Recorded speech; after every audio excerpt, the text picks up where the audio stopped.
Hi, my name's Joe, and I'm the shepherd of Fiji House Church.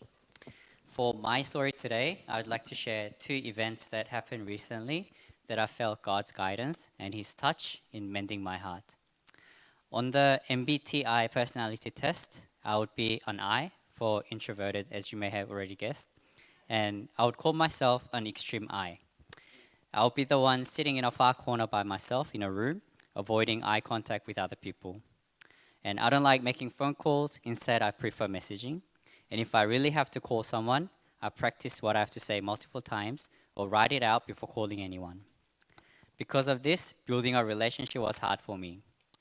Luckily, Rebecca thought I was mysterious and a person of deep inner thoughts. Rebecca says she was misled. I especially find interacting one-on-one with someone really hard to do. So when I was asked to lead the Life of Assurance Bible study, which is a one-on-one study, I was unsure about it. Although I have attended this study as a participant, it was a while ago, and I was not confident in doing it one-on-one. Before making my decision, I gave some time to think on it. After speaking with Pastor Song's wife and praying for guidance, God gave me the heart to accept it.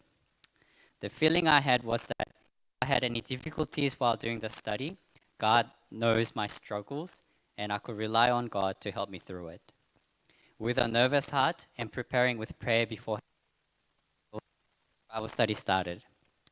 Interestingly, in the Bible study, there was one Bible verse which also reinforced God's optimism. It's from Hebrews 4:16.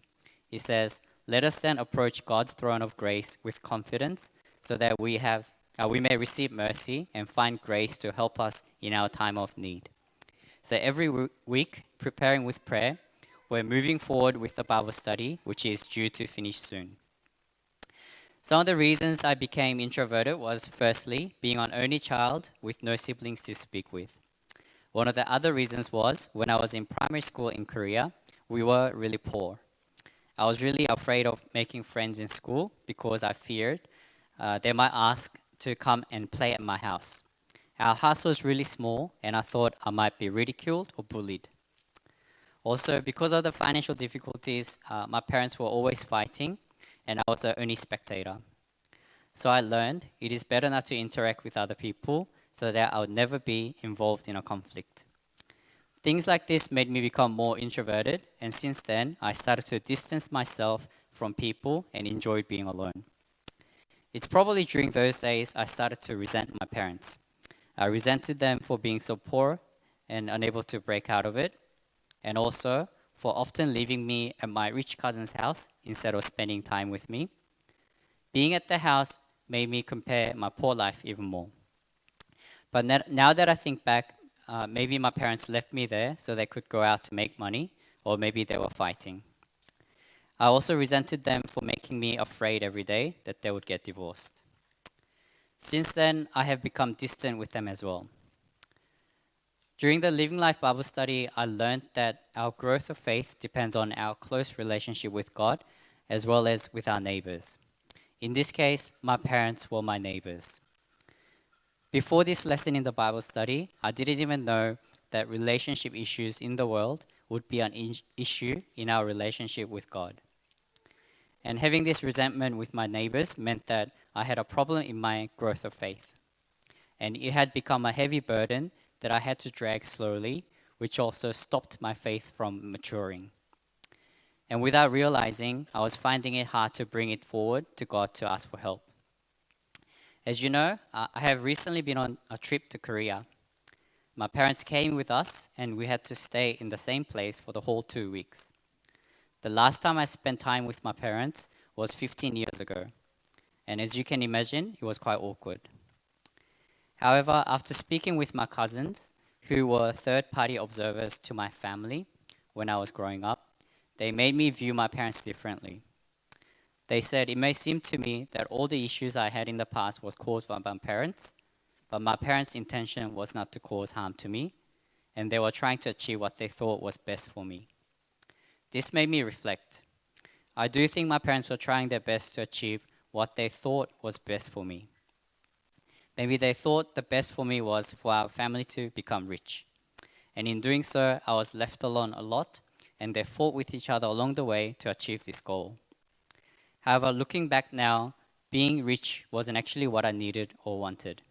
I think I just wanted them to stop fighting and spend more time with me rather than leave me at someone's house. And I thought about myself as well. I say I'm doing my best to provide for my family, but end up not spending much time with them. Because of the shift work I do, there are times I don't get to see my family for days. Sometimes I finish at midnight and come home when they are asleep, or do night shift and they have already gone to school when I come home in the morning. Who knows, my kids might grow up saying that I was never around them during their childhood. Maybe they'll say that I didn't give them what they actually wanted or needed. Thinking about it this way, I felt less resentment for what my parents did in the past.